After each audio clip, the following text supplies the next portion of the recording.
Fala galera, estamos começando aqui mais um episódio do Acredcast, o podcast do Acreditando, que hoje a gente está aqui na versão da Reatec, dessa feira da inclusão, acessibilidade e reabilitação. Eu sou Felipe Costa, sou CEO e fundador do Acreditando. Estou aqui com a Ana Cláudia. Estou presente, Ana Cláudia. Oi gente, eu sou a Ana, fisioterapeuta, supervisora técnica do Acreditando. Maravilha. E o convidado de hoje, desse episódio especial, estou aqui com Ramon Pereira, que é diretor de desenvolvimento esportivo do Comitê Paralímpico Brasileiro. Positivo. Não. Certo, Ramon? Um prazer te receber aqui. Eu queria que você se apresentasse um pouco para a câmera e contasse um pouco o que você faz lá no comitê. A gente vai entrar um pouco, né, nos projetos, né? A gente sabe que tem bastante coisa acontecendo lá para a molecada, para quem tem algum tipo de deficiência, que quer conhecer o CPB. Você vai entender um pouco, né, do modelo de negócio do CPB para essa garotada. Mas eu queria que você se apresentasse para quem não te conhece ainda. Boa noite, meu nome é Ramon Pereira, sou professor de Educação Física, um pouco mais de 30 anos, fiz o mestrado, o doutorado inclusive fora, e a nossa proposta aqui é exatamente informar ao público a oportunidade do atendimento esportivo gratuito que o comitê oferece à criançada, com deficiência física, visual e intelectual. Isso para a gente é muito importante, porque hoje o Brasil, culturalmente ainda, os responsáveis, ainda não tem a ideia, né, do que o seu filho com deficiência possa fazer. Então o comitê ele vem com essa proposta. A proposta de oferecer esse atendimento, capacitar esses profissionais, porque também temos uma realidade nacional de que os nossos alunos são dispensados das aulas de educação física pelos professores, por não terem informação de como planejar uma atividade inclusiva. A capacitação, o oferecimento, inclusive, que o CPB tem por meio do atleta cidadão, de oferecer aos nossos atletas, inclusive, a graduação gratuita, já com o objetivo de dar continuidade às suas vidas, não na parte atlética, mas sim pessoal, para ter uma profissão. Isso também é muito importante. Então o comitê hoje, ele tenta minimizar, né, toda essa problemática que já vem de algumas décadas. E assim, né, Ramon, a gente teve a oportunidade de visitar o comitê algumas vezes, e eu acho que as pessoas que não visitaram ainda não têm ideia do tamanho da estrutura que o Comitê Paralímpico Brasileiro aqui na cidade de São Paulo tem, né? Acho que a gente fica muito feliz em ver e entender essa gratuidade, né, dos festivais, das escolinhas, tudo. E assim, o quanto é importante, a gente estava conversando um pouco antes de começar aqui, o quanto é importante, além do esporte, né, vai para a reabilitação, vai para a vida, se torna esse indivíduo muito mais ativo, muito mais ativo na sociedade como um todo mesmo, né, esse trabalho, né, Ana? Acho que você pode... A gente estava comentando sobre a iniciação no esporte, né, e como isso é importante para a pessoa com deficiência e como isso empodera a pessoa das suas próprias capacidades e aumenta muito o nível de independência quando você está inserido num contexto esportivo. O quanto isso muda de fato a realidade das pessoas que praticam, né? A gente tem a sorte de ter alguns dos nossos clientes que fazem parte das escolinhas, treinam com vocês, e o quanto eles gostam, o quanto eles vão conhecendo modalidades diferentes. Eles chegam, agora eu tô fazendo tal coisa, agora é tal coisa, e aí conheci uma pessoa, conheci alguém aqui, conheci alguém ali, e o quanto isso traz novas perspectivas para eles. Isso é muito importante. Eu queria que você falasse um pouco mais sobre essa oportunidade, que é algo recente. Que vai além do esporte, né, Ramon? Com certeza. Não, e eu acho que é até importante resgatar o início desse processo da implantação da Escolinha Paralímpica de Esportes. Aqui no CT, aqui lado, literalmente ao lado, né? Nós oferecemos hoje 14 modalidades paralímpicas, lanche após as atividades, material esportivo e uma equipe fantástica de profissionais desse atendimento. Agora, o que foi mais importante nesse processo quando nós começamos ainda em abril de 2018? Eu sou do Rio de Janeiro, né? E no Rio de Janeiro a gente tinha muitos projetos com essa vertente, com essa ideia de oferecer ao público E quando oferecíamos, lá a gente fala 0800, né, que é gratuito, né? E quando oferecíamos 100 vagas, já tinha 500 pessoas no outro dia batendo na porta se inscrevendo. É mesmo? Aqui em São Paulo teve uma diferenciação muito grande, porque nós fizemos o projeto piloto em março com o Instituto Padre Chico, Deficientes Visuais, até para saber onde é que a gente estava errando e o que a gente podia acertar. E aí abrimos o projeto oferecendo lanche, material esportivo, o centro de treinamento é o 4º maior do mundo. 4º maior do mundo, realmente. 15 arenas oficiais. Não, é de uma tecnologia absurda. A gente visitou. Você se assusta um pouco, né? Você fala, é Brasil Sim. isso daqui? Sim. Todo mundo que vai lá faz esse mesmo questionamento. E transporte em locais estratégicos. E aí eu não conseguia entender, não é possível. E por quê? Né? Por quê? Cadê, né, esse povo? O pessoal não vem para cá, é de graça, pô, não é possível. E começamos a mudar a nossa estratégia. O que antes era mídia, começamos a participar de reuniões de pais nas escolas. Que incrível. Começamos a identificar as escolas que tinham uma demanda maior.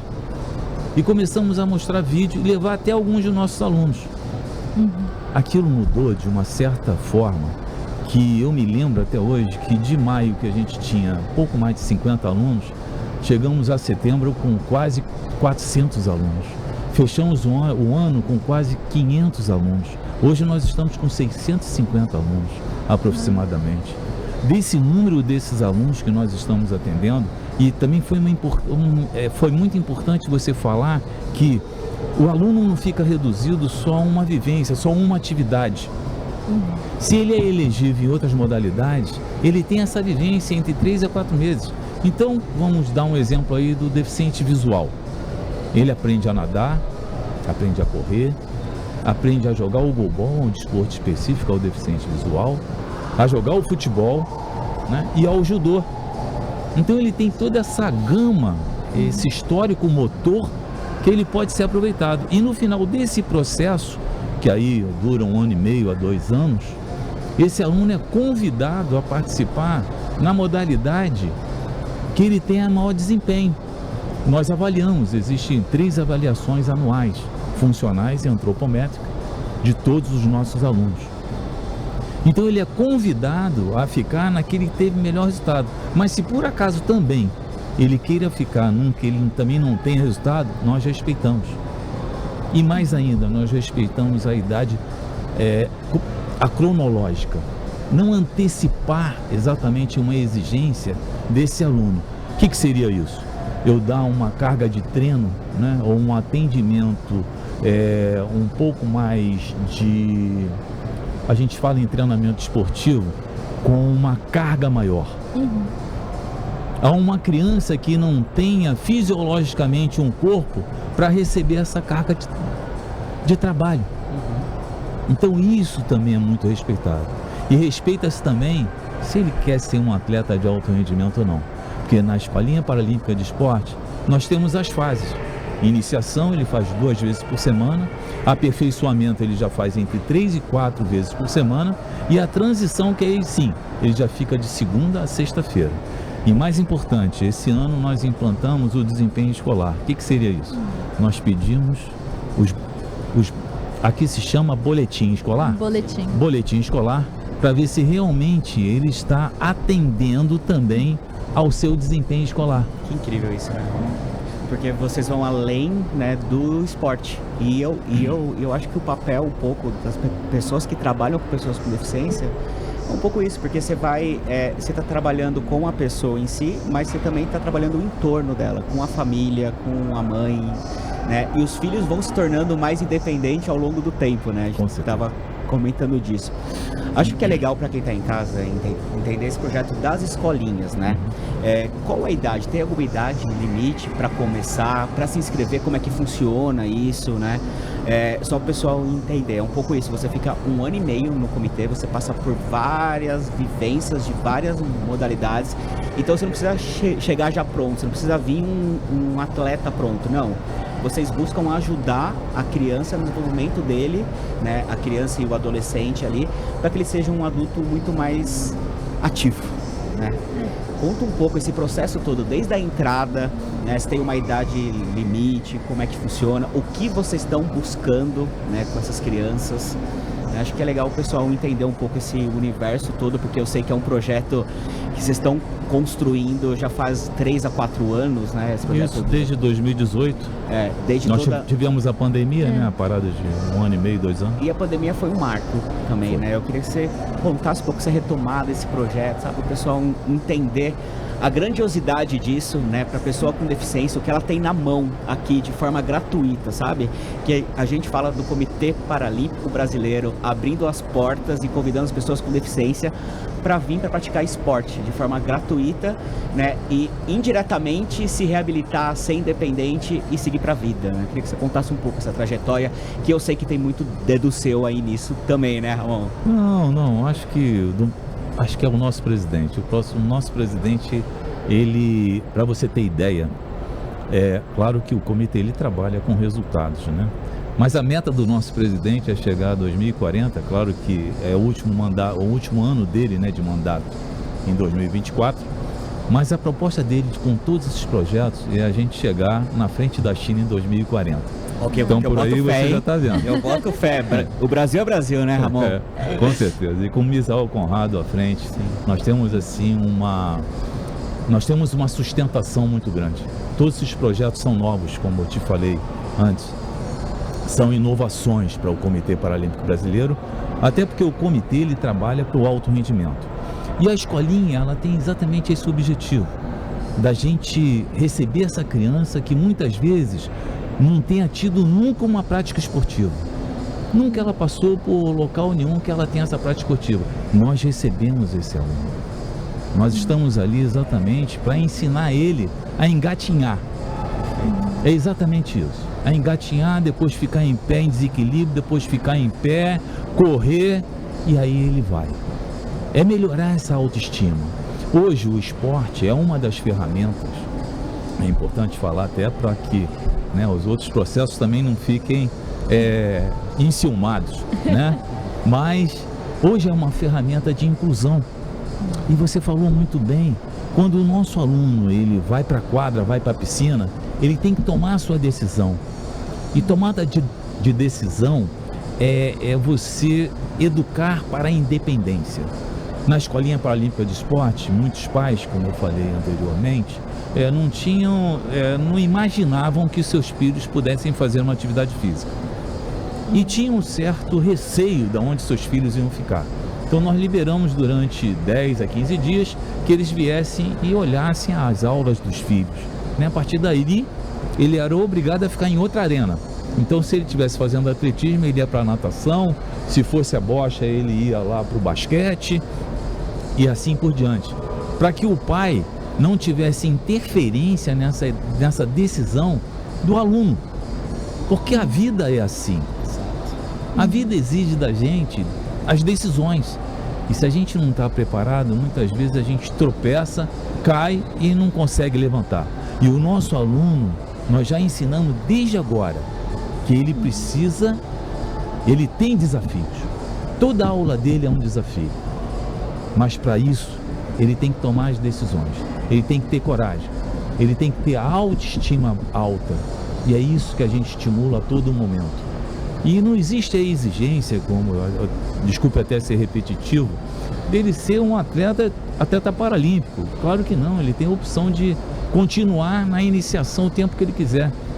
E não tem tempo. Quando você falou em ficar 1 ano e meio, quando eu falei em ficar 1 ano e meio, é sobre as vivências.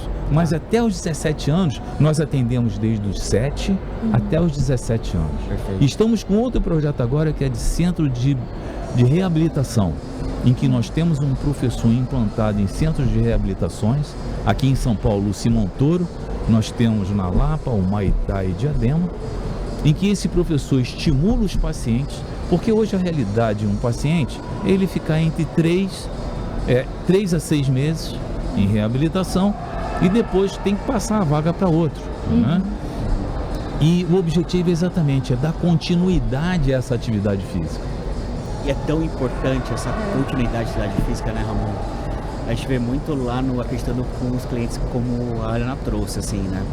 São vários casos de pessoas que você vê que tinha tanta dificuldade de autoestima mesmo, de sair na rua, por conta da irregularidade das calçadas, das guias, etc. E sei lá, depois de 6 meses você vê a pessoa pulando meio fio. Fala, ué, você aprendeu onde isso? Né? E é natural e é lúdico. E eu acho que esse é o poder do esporte, né? Que vai além de inclusão, vai além de reabilitação. Você está olhando ali para o ser humano e está desenvolvendo ele numa prática esportiva? Sim, é numa prática esportiva. Mas o quanto você está entregando através da prática esportiva, que a pessoa está lá se divertindo e buscando um rendimento, o quanto indiretamente você entrega também autonomia, independência, sabe? Eu acho que esse é o poder do esporte, tá aí, né? Um grande viés para ser trabalhado mesmo, porque a gente vê que, infelizmente, né, existe uma grande demanda no centro de reabilitação, porque acontecem acidentes, infelizmente, de novo, o tempo todo. Então, é um público que não para de crescer, né? E existe esse tempo mesmo de reabilitar e tem uma fila gigantesca atrás. Então, reabilitar, você tá mais ou menos ali independente, tchau, é casa. E aí? Né? E por isso que o esporte, o CPB, ele entra, a gente fica muito contente com esse movimento e de certa forma de fazer parte também, né? Porque a gente estimula muito também os clientes. Vai pro CPB, vai conhecer o Caio também, que é um cara incrível da equipe de vocês também, que é um cara que é presente lá o tempo todo também, assim, de vamos junto, leva os clientes para conhecer, calma, porque a gente sabe, né, que quando pica também o esporte ali, né, já era, você transforma, né? E é muito bom esse movimento, né? Não, e nós temos um projeto que ele é muito interessante, é o Festival Paralímpico Loterias Caixa. Esse projeto, as nossas ações, elas são linkadas, né? Desde a provocação desse aluno e desse pai, até ele ser um atleta de alto rendimento. O Festival Paralímpico, ele aconteceu esse ano em 2 edições, aconteceu em maio e aconteceu agora, 2 semanas atrás, de 23 de setembro, dia da atleta paralímpica, em todo o Brasil. Na verdade, foram 118 núcleos em todo o Brasil, em que reunimos em maio mais de 22 mil crianças. Uau. Em todo o Brasil, numa manhã de sábado. Uau. De 9 às 12 horas. Então, nessa atividade, são desenvolvidas 4 atividades em que esse grupo, ele passa por essas atividades, num sistema de rodízio ou de circuito. Ele sai de uma atividade, os 30 minutos, 15 minutos ele passa para outra e tem a vivência dessas atividades. O que é mais importante nesse processo todo? Claro que o objetivo desse evento é provocar esse aluno. É provocar para ele chegar na escola dele e falar para o professor dele: pô, professor, sábado passado agora eu tive brincando com um monte de criança, corri, pulei, joguei voleibol. Pô, por que eu não posso fazer aqui? Por que a gente não pode fazer na nossa turma aqui uma atividade adaptada pra gente fazer? Por que não é importante? Por que não, né? Agora, o que foi mais importante? Desculpe. O que é mais importante? Que 20% dessas crianças não apresentavam uma deficiência. E aí aquela criança que não apresentava deficiência, mas estava disputando com um amputado, um cadeirante, um deficiente intelectual, queria ganhar. Não queria saber como. E não percebia a deficiência. Percebia a eficiência das nossas crianças. Porra, cara, o cara não tem uma perna aqui, mas corre igual a mim. Caramba, eu tenho que correr mais. E essa vivência você leva para o resto da vida. Porque muitos deles também estavam ajudando as nossas crianças cegas. Muitas pessoas não sabem, por exemplo, que é o básico, como ajudar um cego a atravessar a rua. Muitas pessoas veem um cego, e a gente tem histórias fantásticas aí de deficientes visuais, de cegos, que já atravessaram a rua e a pessoa quer que ela atravesse de volta. Cheguei, não, porra. Peraí, mas eu já atravessei, pô. Ótimo. Mas eu já atravessei, pô. Não é aí, pô. Eu já atravessei, eu não quero. Não, mas você tem que atravessar. Ou chega por trás de você, quer que eu te atravesse? Porra, mas peraí, quer me atravessar? Que papo é esse? Então, tem situações que a população não sabe. E muitas vezes ela se omite porque ela não sabe como ajudar. Ela falta da informação, às vezes é simples. Você pergunta, como eu posso te ajudar? É que eu falo, é tão simples às vezes, né? Você precisa de ajuda? Você quer alguma ajuda? Que às vezes também, quantas vezes tentando ajudar, as pessoas acabam não atrapalhando. Então, acho que o Fê já deve ter vivido muito isso. Então você tá tocando a cadeira em algum lugar, vem alguém tentando, tipo, você fala, como assim? Você vai me derrubar? Calma, não... Pergunta antes, né? Você precisa de ajuda? Talvez não. Não, o cego atravessou. Por que você vai fazer ele voltar, cara? Mas o esporte é uma ferramenta, assim, incrível em vários âmbitos. E principalmente na infância, né? Nesse momento da iniciação esportiva que você tá... É muito importante que a pessoa com deficiência, ela saiba, e os pais da pessoa com deficiência saibam, que ela precisa fazer exercício físico, ela vai precisar fazer atividade física para toda a vida, assim como as pessoas sem deficiência. Uma coisa não impede a outra. E quanto mais exercício, quanto mais fisicamente ativo você tiver, mais independência você vai ter.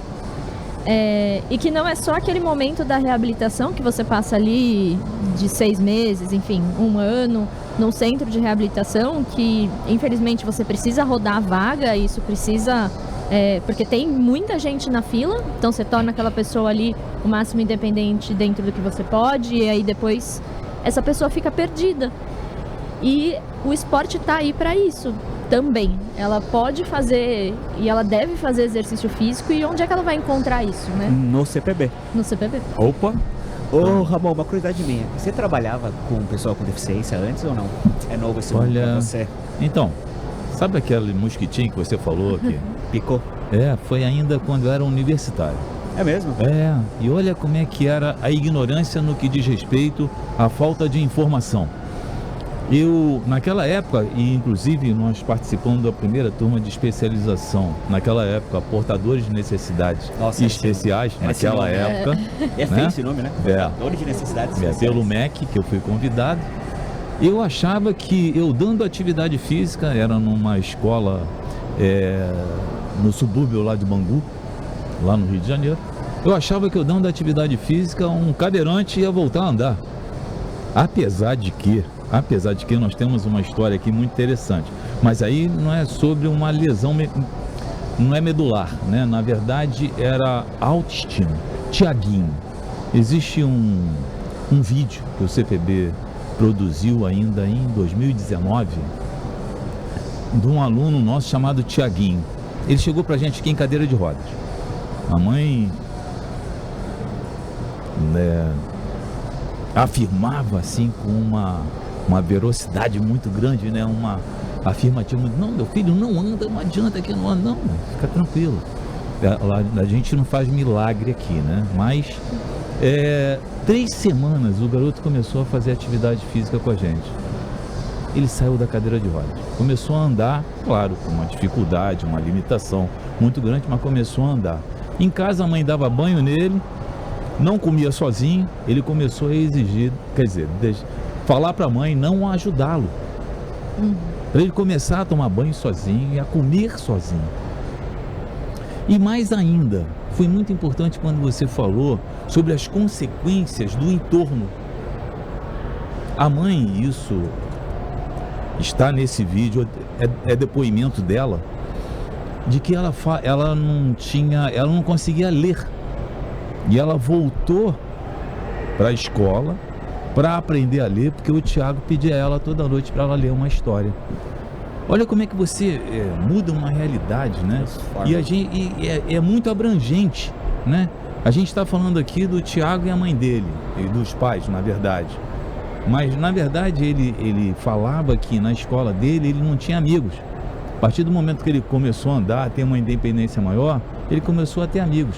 E o local que ele mais gostava era vir para cá, é claro que estavam os pares, né, dele. E ele se sentia muito bem. E aí começamos a falar para ele, não, você também tem que se sentir bem na sua escola. O seu mundo não pode ficar reduzido à sua escola ou à sua casa. O mundo pertence a todos nós. Mas para isso também nós temos que ir para o mundo. Ter coragem. E como que vai, né? Tomando decisões. É isso. E é isso que é o nosso maior objetivo nesse momento. Claro que quando esse aluno começa a ter um desempenho melhor, resultados, né? E em Tóquio, por exemplo, não a Paralimpíada Escolar que ela já existe desde 2009, nesse perfil. Mas em Tóquio, os outros projetos que nós temos, tinham 26% dos atletas que representaram o Brasil nas Paralimpíadas, né? Que foram desses projetos. Festival, a Escola Paralímpica, centros que nós já abrimos também em todo o Brasil. Também temos outro projeto, que é o Centro de Referência, né? Que nós replicamos todas as nossas ações da Escolinha Paralímpica de Esportes hoje em todo o Brasil. Temos 67 centros de referência paralímpicos implantados em todo o Brasil. E a proposta, quando eu falei para vocês sobre o nosso presidente, que cada vez que ele fala, ele aumenta um pouquinho. Agora ele acho que limitou. Ele quer chegar a 550 centros de referência em todo o Brasil. E pensa a quantidade de transformação de vidas de Tiaguinhos que não está escondida aí nesse Brasil, sabe? Eu acho que é isso que dá muita esperança, né? E você falou muito de decisão, e eu acho que tem muito sentido mesmo de decisão, porque a gente, né, eu como uma pessoa com deficiência, às vezes, óbvio que a gente encontra várias barreiras, várias dificuldades no dia a dia mesmo, mas você também buscar a sua autonomia, buscar ir para o esporte ou não, é uma decisão assim, eu estou aqui, eu entendo que eu estou aqui, mas se eu quero chegar lá, alguma coisa eu tenho que fazer, né? E também eu vejo muito as mães, a dificuldade às vezes, né? O quanto elas não abandonam elas para cuidar do filho, né? E quando você fala disso, eu fico imaginando isso, porque assim, vocês estão entregando um filho autônomo, mas com uma autoestima elevada, né? Mas ao mesmo tempo vocês estão transformando também lá na base, porque essa mãe também ela vai ter que buscar, né, outras alternativas para a vida dela mesmo, porque o filho está independente. Isso é fantástico, né? Acho que vocês não têm ideia, né, dessas pequenas ações, o quanto que transforma um entorno mesmo. Porque imagina quando chegar a 550 centros, escolas, assim. Essa é a nossa proposta. E conte com a gente, viu? Assim, acho que é uma luta de todos nós mesmos, de pessoas com deficiência, sem deficiência, né? Acho que um pouco do Acredicast também é trazer essas vozes, essas informações, porque tem muita gente em casa se lamentando e reclamando, sabe? Mas também começa a olhar.